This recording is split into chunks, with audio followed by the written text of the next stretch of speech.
एक बहुत ही महत्वपूर्ण मुद्दे को लेकर आपके सामने आए हैं और वो मुद्दा आपको भी उतना ही प्रभावित करता है शायद जितना इस देश के विपक्ष को करता है। लेकिन बहुत कुछ बोलने से पहले कुछ तथ्य यहाँ पर बोल देने जरूरी हैं। अभी अभी बजट सेशन की समाप्ति हुई है और हिंदुस्तान की राजनीति में पहली बार, आजाद हिंदुस्तान के 75 साल की राजनीति में पहली बार सत्ता पक्ष ने सदन का अवरोध किया और सत्ता पक्ष ने सदन नहीं चलने दिया और एक संयुक्त विपक्ष ने एक स्वर में इस सरकार को घेरा और एक संयुक्त विपक्ष ने जेपीसी की अडानी महाघोटाले पर बात की। हम ईडी जा रहे थे, हमारे सांसद 200 सांसदों को 2000 पुलिस फोर्स रोकता है। हम संसद में जहां धरना करते हैं वहां पर मार्शल्स आते हैं, हमारे माइक बंद कर दिए जाते हैं और विपक्ष की सबसे मजबूत और प्रखर आवाज को विपक्ष के ही नहीं सदन से ही निष्कासित कर दिया जाता है, एक मैच फिक्स करके, एक रिवर्स इंजीनियरिंग कर कर। राहुल गांधी जी ने 7 फरवरी को सवाल पूछे अडानी पर और उनकी आवाज को बंद करने का काम लगा मोदी सरकार को कि वो कर देगी, लेकिन असलियत यह है कि जब समूचा विपक्ष एक साथ खड़ा होता है तो सरकार बौखला जाती है। राहुल जी के सवालों से यह सरकार बैकफुट पर है और इसीलिए अब हर उस आवाज का दमन करना चाहती है जो खड़े होकर इनसे सवाल पूछेगा। एक भी सवाल इनसे अनकंफर्टेबल पूछ लीजिए, बेरोजगारी, महंगाई, आर्थिक असमानता, किसानों की दुर्दशा, चीन का अतिक्रमण और सबसे बड़ा मुद्दा अडानी महाघोटाला। यह सरकार अब हर उस आवाज का दमन करने को तैयार है जो इस तरह के सवाल पूछेगा या तथ्यों को सामने लाएगा। बड़े बड़े खुलासे हुए हैं, चाहे वो अडानी महाघोटाला हो, चाहे वो चीन का अतिक्रमण हो। मुझे खेद के साथ कहना पड़ता है, जब अधिकांश मीडिया को पीएमओ का एक चपरासी व्हाट्सएप के माध्यम से चलाने की जरूरत करता है तो alternate media, digital media, social media पर खबरें आती हैं। आज इस सरकार ने उन आवाजों के भी दमन की बात करी और उसमें आपके जैसे डिजिटल प्लेटफॉर्म्स, आपके चैनल्स के डिजिटल प्लेटफॉर्म्स, आपके अखबारों के डिजिटल प्लेटफॉर्म्स भी शामिल हैं। आईटी अमेंडमेंट रूल इस सरकार ने नोटिफाई कर दिया है। यह जनवरी में ड्राफ्ट निकाला गया था और कंसल्टेशन की बात करी गई थी। कोई व्यापक चर्चा इस पर नहीं हुई। जो स्टेक होल्डर्स हैं वो संतुष्ट नहीं है उस चर्चा से और उसके बाद भी रातों रात इसको नोटिफाई कर दिया जाता है। ये आईटी अमेंडमेंट रूल तब नोटिफाई किए जा रहे हैं जब आईटी एक्ट 2021 की ऑलरेडी कोर्ट्स में है, सुप्रीम कोर्ट के सामने है। सुप्रीम कोर्ट को अभी उस पर चर्चा करनी है और उसका संज्ञान लेना है। तो ऐसी क्या जल्दी है? और अब जो जनवरी में आया था उसमें फेक न्यूज के खिलाफ पीआईबी फैक्ट चेक करेगा। अब और भी बड़ी बात कह दी गई है, फेक न्यूज या मिस इंफॉर्मेशन जो सेंट्रल गवर्नमेंट के खिलाफ है उस पर एक इंडिपेंडेंट यूनिट जो सरकार के अंतर्गत रहेगी बॉडी, वो फैक्ट चेक करेगी। सरकार ही कोतवाल है, सरकार ही मुजरिम है, सरकार ही जज है, सरकार ही सब कुछ अपने बारे में करेगी।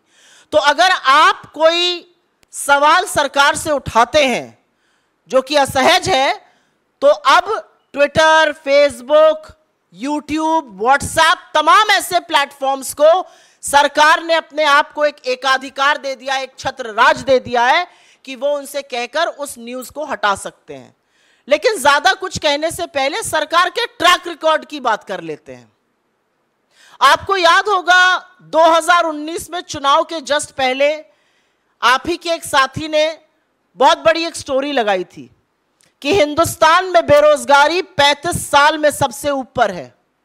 सरकार की फैक्ट चेक यूनिट ने उसको फेक न्यूज बताया था और 31 मई को जब मोदी जी शपथ ले रहे थे तो एनएसएसओ ने वो डेटा जारी किया और 45 साल में सबसे ऊपर बेरोजगारी थी। तो जिसको आप चुनाव के पहले फेक न्यूज बता रहे थे और उस डेटा को आपने एनएसएसओ को निकालने नहीं दिया, वो 3 महीने बाद डेटा भी सही था, खबर भी सही थी। सरकार को बचाने का काम खुद सरकार ने किया था फेक न्यूज कहकर। रिपोर्टर्स कलेक्टिव ने एक स्टोरी करी मार्च में 2022 में और उन्होंने कहा कि आधार जो है वो मिड डे मील स्कीम्स के लिए, जो पोषण की स्कीम्स होती हैं बच्चों के लिए, वो मैंडेटरी कर दिया जाएगा। सरकार की यूनिट ने उसको जून में फेक न्यूज बताया कि ये फेक न्यूज है, और अगस्त में विमेन एंड चाइल्ड डेवलपमेंट ने एक नोटिस जारी किया और कहा कि आधार मैंडेटरी नहीं होगा। अगर वो फेक न्यूज थी तो आपको ऐसा क्यों करना पड़ा? सवाल सिर्फ इस बात का है, अगर वो फेक न्यूज थी तो आपको नोटिफिकेशन क्यों जारी करना पड़ा? तीसरी स्टोरी मैं बताती हूं। गलवान में हमारे 20 जाबाजों की शहादत होती है। आप में से बहुत लोगों ने सोर्सेस के माध्यम से पुष्टि कराई, आपने स्टोरी चलाई कि 20 जाबाजों की शहादत हुई है, झड़प हुई है गलवान वैली में, और उस खबर को आप इस देश के सामने लाए। इस सरकार ने उसको डिनाई किया, इसको फेक न्यूज कहा गया तब तक जब तक बॉडीज वापस घर नहीं आने लगी, और फिर डिफेंस मिनिस्ट्री को अपनी वेबसाइट पर इसकी पुष्टि करनी पड़ी। तो हर जो चीज असहज रहेगी उसको आप पहले डिनाई करके फेक न्यूज कर दीजिएगा और उसके बाद उसी पर एक्शन लिया जाएगा। मुझे अभी भी याद है, यूपी में चीनी ऐप अपने फोन से हटाया जाए, ये खबर चली थी, उसको भी बोला गया था फेक न्यूज है। फिर पुष्टि सरकार ने ही करी, वहां के एडीजी ने ही करी कि नहीं ये सही खबर है। राहुल गांधी जी ने रेलवे की निजीकरण की बात करी थी भारत जोड़ो यात्रा के दौरान, उसको भी फेक न्यूज कहा गया था। बाद में सबने देखा क्या हुआ। तो मेरा कहना यह है कि जो भी असहज है, अगर अब अडानी पर खुलासे होंगे जो कि लगातार हो रहे हैं, और मैं दुख के साथ भी कहती हूं और थोड़ा सा क्षोभ के साथ भी कहती हूं, अडानी के खिलाफ जो खुलासे हो रहे हैं वो मेन स्ट्रीम मीडिया में नहीं हो रहे हैं आज की तारीख में। अगर डिजिटल प्लेटफॉर्म्स इसको कर रहे हैं, अगर सोशल मीडिया की फैक्ट फाइंडिंग एजेंसीज इस पर कर रही हैं काम, उसको भी फेक न्यूज कहा जाएगा। अब हम देश को पूरी तरह से सेंसरशिप पर ले जा रहे हैं, क्योंकि ये जो नोटिफिकेशन है ये सिर्फ और सिर्फ सेंसरशिप है, इसका और कोई भी पर्याय नहीं है। इसका मुझे और कोई समझ में नहीं आता है। आज मामला राष्ट्रीय सुरक्षा का है। एक चीनी कंपनी अडानी के हर कॉन्ट्रैक्ट में सब कॉन्ट्रैक्टर है। वो दहेज से लेके कांडला, हजीरा, मुंद्रा हर पोर्ट में घुसा हुआ है। उसको भी फेक न्यूज बता देंगे, उसके भी डिफेंस में आ जाएंगे। तो सवाल आज ये है कि क्या विपक्ष की आवाज को दबाते दबाते सरकार अब स्वच्छंद मीडिया, सरकार अब पूरी तरह से सेंसरशिप पर उतर आई है? और यह जरूरी है कहना। और अब ये जो एक बेतुकी बात कही गई, fake news against central government, अगर ऐसा ही है तो सरकार को आईना भी दिखाना चाहिए। भारतीय जनता पार्टी से ज्यादा बड़ी फेक न्यूज फैक्ट्री दुनिया में कोई नहीं है, और फेक न्यूज के सरगना जितनी भारतीय जनता पार्टी की आईटी सेल के हेड और आईटी सेल के लोग हैं, उनसे बड़े कोई नहीं है। लगातार उनका झूठ पकड़ा जाता है, और हम ही नहीं, सोशल मीडिया प्लेटफॉर्म्स भी उसको वेरीफाई करते हैं कि ये मैनिपुलेटेड मीडिया है, ये आउट ऑफ कॉन्टेक्स्ट मीडिया है, ये फेक न्यूज है। झूठ फैलाने का काम इस सरकार के मंत्री करते हैं, खुद प्रधानमंत्री झूठ बोलते हैं। मैं नहीं पढ़ना चाहती किसी और विवाद में, लेकिन यह सच है कि जो विवाद इस समय प्रधानमंत्री की एजुकेशन या किसी चीज को लेकर चल रहा है, उसका जो बेडरॉक है, द इशू देयर इज कि वो झूठ बोला गया है। तो किसकी फेक न्यूज की बात करेंगे आप? एक व्यक्ति प्रशांत पटेल है, स्टैंडिंग काउंसिल है गोवा का, भाजपा का सदस्य। कल सुप्रीम कोर्ट ने उसको बोला कि आप लगातार फेक न्यूज फैलाते हैं, आप माफी मांगिए। इसके खिलाफ सरकार एक्ट करेगी। और ये जो रूल्स हैं, इनकी सबसे बड़ी खराबी ये है कि इसमें कोई भी जुडिशियल ओवरसाइट नहीं है। आपने प्लेटफॉर्म को बोल दिया, प्लेटफॉर्म को हटाना ही पड़ेगा। इसमें रेगुलेटरी मैकेनिज्म कोई नहीं है। और एक ये भी सच है कि डिजिटल प्लेटफॉर्म्स ने खुद से आगे बढ़कर एक सेल्फ रेगुलेटरी बॉडी बनाई है, जैसे कि प्रेस काउंसिल ऑफ इंडिया है, जैसे कि एनबीएसए है टीवी चैनल्स के लिए, ऐसी ही एक बॉडी उन्होंने भी बनाई है, self regulatory body. Self regulatory body बनाने की बात फैक्ट चेकर्स के लिए भी चल रही है। फैक्ट की आपको बड़ी चिंता है, लेकिन फैक्ट चेकर्स को जेल में डालना है। तो दिक्कत की बात यह है कि जब सरकार, एक हमारे शास्त्रों में कहा गया, निंदक नियरे राखिए। सरकार को ना निंदक पसंद है, ना निंदा पसंद है, ना स्पष्ट बात करने वाले पसंद हैं। आपको लगता है कि ये सारी चीजें करके आप विपक्ष को या इंडिपेंडेंट मीडिया को या असहज सवालों को दबा दीजिएगा, तो सच छुपाए नहीं छुपता है। ये अपने आप में एक बात है। मुझे ऐसा लगता है कि सरकार की समस्या ही यह है कि कोई सवाल ना पूछे, क्या सरकार यह जवाब दे सकती है कि Bharatiya Janata party 18,000 fake Twitter account को क्यों हैंडल करती है? क्या सरकार यह बात दे सकती है कि एक ही आईपी एड्रेस से 23 वेबसाइट, तमाम फेसबुक पेज भाजपा के क्यों चलते हैं, जो सीमिंगली इंडिपेंडेंट है लेकिन एक्चुअली प्रचार प्रसार प्रोपेगेंडा भाजपा का फैलाते हैं? अगर आप फेक न्यूज पर क्रैकडाउन कर रहे हैं तो सबसे पहले तो भारतीय जनता पार्टी के फेक न्यूज तंत्र पर क्रैकडाउन करिए, क्योंकि जो क्रैकडाउन करने का काम ministry of electronics and information technology ने आईटी अमेंडमेंट रूल नोटिफाई करके किया है, वो सिर्फ और सिर्फ इस आशय से किया गया है कि जो लोग सवाल पूछ रहे हैं वो डर के, धमका के उनको घर बिठाया जा सके। आप एक व्यक्ति को चुप करा दीजिएगा, आप 2 व्यक्ति को चुप करा दीजिएगा, लेकिन आज तो जनता खड़े होकर पूछ रही है कि यह सरकार, मोदी जी और उनके सारा तंत्र आज अडानी को बचाने पर क्यों तुला हुआ है। आपके सवालों का स्वागत है। If I may just make a quick statement in English on this, the IT amendment rules have been notified by the Ministry of Electronics and Information Technology as of 2 days back.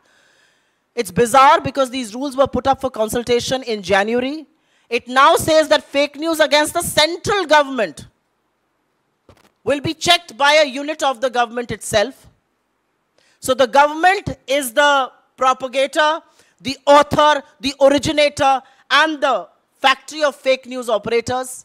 And which is why the question is the government willing to discuss issues that really matter? A budget session has just gotten over. The Adani scam, the Chinese occupation, unemployment, high prices, income inequality continue to be the raging issues of our times. What you did? You first sent police and marshals to silence the MPs. You cancelled Rahul Gandhi's membership and you believe that he's not going to talk after that. You believe that because you will suppress large sections of media, you can do that to independent digital platforms as well. You are trying to control. This is nothing but censorship and control of the World Wide Web. And every stakeholder is up against it. The social media platforms are against it. The users are against it. The media houses are against it. You read the statement of your own body, the Press Council of India, and you will figure out how draconian these rules are and how everything is being done to suppress the truth, to suppress the press. This violates India's constitution. This violates freedom of speech and expression. And more than anything else, it violates the IT Act of 2000, which is the mother law under which these amendments are being made. The uncomfortable questions, the uncomfortable truth baffles this government. They are on the back foot, and which is why they are now trying to control the World Wide Web. There have been numerous instances of a news coming, being called out as fake news by the government, and then turning out to be true. Whether it was unemployment at a 45-year high, whether it was Aadhaar being made mandatory for children, whether it was the Galwan clashes, and then of course the supreme sacrifice of our soldiers, any issue, whether it was railway privatization, whether it was Chinese app being banned, everything so far has had a pattern. Everything which is uncomfortable to the government will be called out as fake news, and then the same government will go and act in accordance with the news item. So this is a very baffling pattern.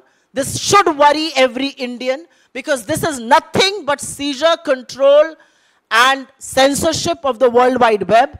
And I will only end by saying that if you are really serious about fake news, will you act against your own? Because the biggest fake news factory in the world is the BJP IT cell. The half-truth, the complete lies, the slander, the reputation assassination that happens from that fake news factory. Statements made by the Prime Minister attributed to somebody else. Statements not made by anybody attributed to people. Are you willing to act against your own? Is the Prime Minister going to be called out for the lies that he peddles? Is the Home Minister going to be called out for the lies that he peddles? Is the BJP IT cell going to be banned? That's the question today.